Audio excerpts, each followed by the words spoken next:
Now I want you to go back to your notes to summarize what we've just learned about absolute value.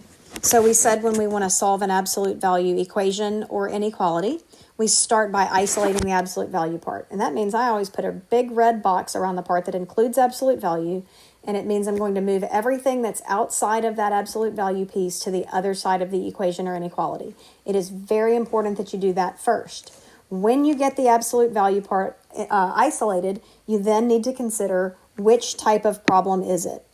Is it an equation or a greater than situation? Greater than or equal to works the same way.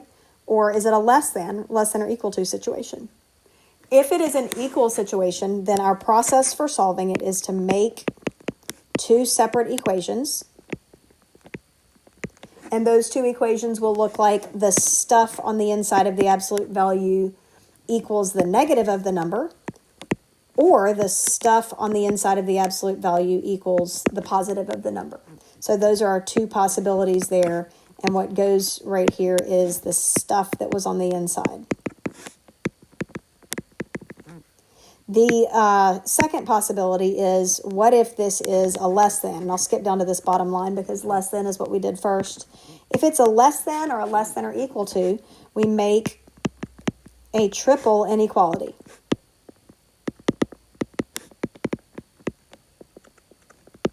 But we do this exactly where the absolute value part is isolated. If you do this in the wrong order, you will get the wrong answer. And so it's very important to make sure you do it in the right order. And what we do is we say the stuff that was on the inside is between two numbers. It is between the negative of the number and the positive of the number. And so that stuff that's right here is the stuff that was on the inside of the absolute value. So it would say something like absolute value of stuff is less than a number. This would say absolute value of stuff equals a number. Or this one would say absolute value of some kind of stuff is greater than a number. So when it's greater than, we remember that on our number line, it means that we're on the outside. When we were less than, it means we're in a between situation. Between means we do a triple inequality. Outside means that we need, for our problem here, two separate inequalities.